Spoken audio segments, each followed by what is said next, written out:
Okay right. இன்று ஒன்றிய நிதியமைச்சர்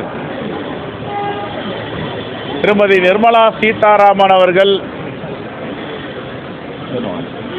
ஜிஎஸ்டி குறைத்திருக்கும் நாளில் அவர் நடந்து கொண்ட விதம், ஒரு குறு சிறு நடுத்தர தொழில் செய்து வரும் ஒரு ஹோட்டல் உரிமையாளர் தன்னுடைய கோரிக்கையை வைத்ததற்காக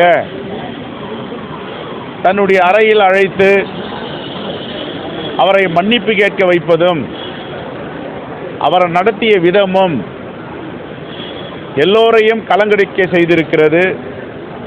அதிகாரத்தில் இருப்பவர்கள் பொதுமக்களிடம் எப்படி நடந்து கொள்ள வேண்டும், எதிர்க்கட்சிகளிடம் எப்படி நடந்து கொள்ள வேண்டும், வணிகர்களிடம் எப்படி நடந்து கொள்ள வேண்டும் என்று குறைந்தபட்ச நாகரிகம் கூட இல்லாமல் இப்படி செய்திருப்பது எல்லோரையும் வருத்தத்துக்குரிய ஆக்கியிருக்கிறது. இதை காங்கிரஸ் பேரியக்கம் வன்மையாக கண்டிக்கிறது. அவர் என்ன பாதகம் செய்தார், என்ன தவறாக கேள்வி கேட்டார்? ஜிஎஸ்டியுடைய கூட்டம், அந்த ஜிஎஸ்டி கூட்டத்தில் என்ன நிறை குறைகள் இருக்கின்றன அதை தீர்ப்பதற்கான கூட்டம். அவர்களே சொல்லுகிறார்கள் 3 டெஸ்க் ஜிஎஸ்டி அதிகாரிகளை வைத்து நாங்கள் கருத்து கேட்க சொல்லியிருக்கிறோம், குறைகள் இருந்தால் கேட்டறியலாம் என்று சொல்லியிருக்கிறோம் என்று அவர்களுடைய ஸ்டேட்மெண்ட்டில் சொல்லுவது. அந்த கூட்டத்தில் தான் அவர் தன்னுடைய குறைகளை சொல்லியிருக்கிறார். இதில் என்ன பாதகம் இருக்கிறது? கோவை மாவட்டம் என்றாலே, கோயம்புத்தூர் என்றாலே சிறிய குழந்தைகளை கூட வாங்க போக என்று அழைக்கின்ற பண்புள்ள மண் இந்த மண். எல்லோருக்கும் மரியாதையை சொல்லிக் கொடுக்கின்ற மண் கோயம்புத்தூர் மண். இந்த மண்ணில் இப்படிப்பட்ட ஒரு அநாகரிக செயல் நடந்திருப்பதை நாங்கள் வன்மையாக கண்டிக்கிறோம். இது அன்னபூர்ணா ஹோட்டல் விடுதியின் உரிமையாளர் என்பதற்காக அல்ல. யாரையும் இப்படி அதிகாரத்தில் உள்ளவர்கள் அதிகார தோரணையில் மிரட்டுவதும் மன்னிப்பு கேட்க வைப்பதும் அதை கேட்டதை பொதுவெளியில் வெளியிடுவதும் வன்மையாக கண்டிக்கத்தக்கது. ரைட்.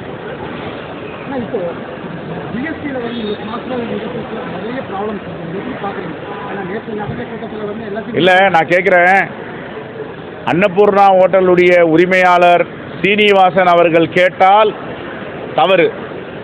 இதே நிதின் கட்காரி அவர்கள், அவங்க அமைச்சரில் இருக்கிற கேபினட் அமைச்சர், அவர் ஒரு கடிதம் எழுதுகிறார் நிதி அமைச்சருக்கு.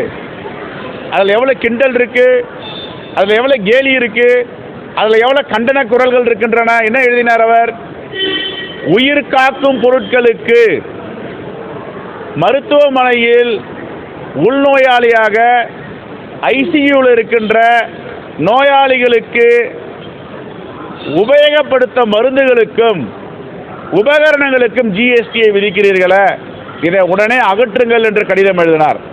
அவர்கிட்ட இது மாதிரி கோயம்புத்தூர் சட்டமன்ற உறுப்பினரும் நிதி அமைச்சரும் ஒரு ஹோட்டல் அறையில் உட்காந்து அவரை வர சொல்லுங்க, கூனி குறுகி சார்ந்து உட்காராம கூட நுனி நாற்காலியில் உட்கார்ந்து கொண்டு என்னை மன்னித்து விடுங்கள் அவர் கேட்பாரா? அவரை கேட்க வைக்க முடியுமா இவங்க? அதுக்கு கேட்ட பேர் அதை வீடியோ எடுத்து வெளியில் பொதுவெளியில் வெளியிடுவாங்களா? அப்போ நிதின் கட்காரிக்கு ஒரு நியாயம், அன்னபூர்ணா ஹோட்டல் உரிமையாளர் திரு சீனிவாசனுக்கு ஒரு நியாயமா? இதை அம்மா வானதி சீனிவாசன் கிட்ட கேளுங்க, நிதின் கட்காரி என்ன கடிதம் எழுதினார். அப்போ நிதின் கட்காரி விமர்சனம் செய்ததை விட அன்னபூர்ணா ஹோட்டல் உரிமையாளர் விமர்சனம் செஞ்சிட்டாரா? இருக்கிற குறையை கேட்டிருக்கார், ஆனால் அவர் விமர்சனம் செஞ்சிருக்கார். ரெண்டுத்துக்கும் வித்தியாசம். நிதின் கட்கரி எழுதுனதுக்கும் அன்னபூர்ணா ஹோட்டல் உரிமையாளர் கேட்டதுக்கும் நிறைய வித்தியாசம் இருக்கு. இவர் பண்பா கேட்டார், மிகவும் நாகரிகத்தோடு கேட்டிருக்கார்.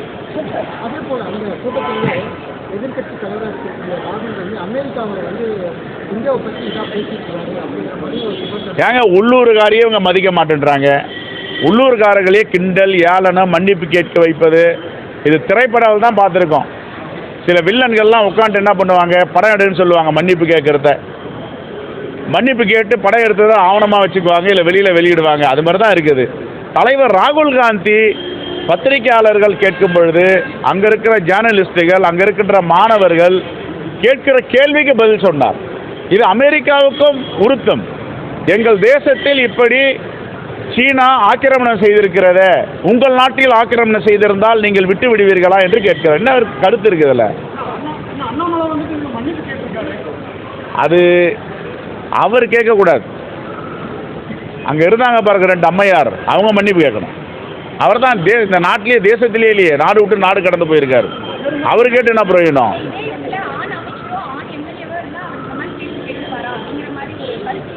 நான் கேட்குறேன் நாமெல்லாம் தாய்மார்களுக்கும் பெண்களுக்கும் மரியாதை கொடுப்பவர்கள், நாமெல்லாம் மதிப்பவர்கள், தாயாக பார்ப்பவர்கள் பெண்களை.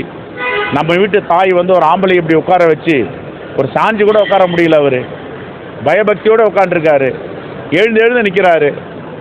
இப்படி அவமானப்படுத்துவதும் அசிங்கப்படுத்துவதும் நம்ம வீட்டு பெண்கள் பண்ணுவாங்களா? நம்ம அம்மாவங்க பண்ணுவாங்களா? நம்ம சகோதரிகள் பண்ணுவாங்களா? ஒரு ஆம்பளையை வர வச்சு இதுமாரி நீ எல்லாம் மன்னிப்பு கேளுன்னு அந்த படம் எடுத்து வெளில போடுவாங்களா? இதெல்லாம் அநாகரிகத்துடைய உச்சம் இது. ரைட், இது அவருடைய கட்சி விவகாரம், அவருடைய கருத்து. அது அவருடைய கருத்துக்கு நீங்கள் அவர்கிட்ட தான் கேட்கணும். எங்களை பொறுத்த வரைக்கும் இந்தியா கூட்டணி வலிமையாக இருக்கிறது, இன்னும் வலிமை பெற்று கொண்டு இருக்கிறது. அது அவர்கிட்ட தான் கேட்கணும். அவருடைய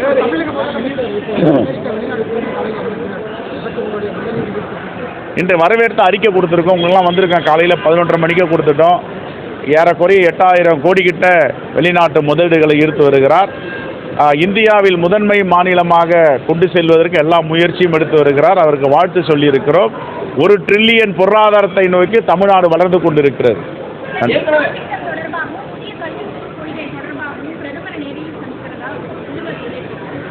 கண்டிப்பாக மாநிலத்துடைய பிரச்சனையை சந்தித்து பேசலாம். தமிழ்நாட்டை பொறுத்தவரை இருமொழி கொள்கை தான், மும்முனை கொள்கை கிடையாது.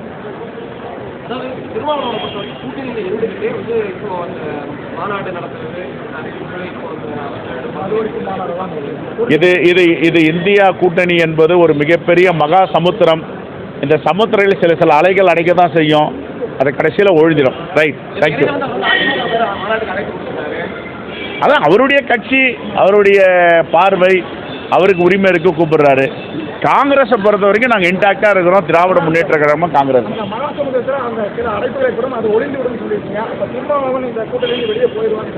அப்படி கிடையாதுங்க. அது அர்த்தம் ஒரு பாசம் அலை அடிக்கும், அதுக்கப்புறம் அலை அமைதியாகிடும். அது மாதிரி இதில் கருத்துக்கள் சொல்கிறதுக்கு எல்லாருக்கும் உரிமை இருக்குது. அவர் கருத்தை அவர் சொல்கிறார்.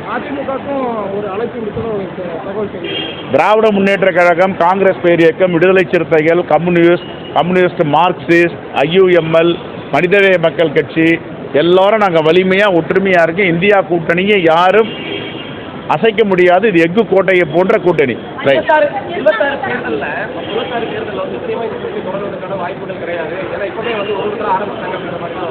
100% இந்த கூட்டணி தொடரும். இது வலிமையான கூட்டணி.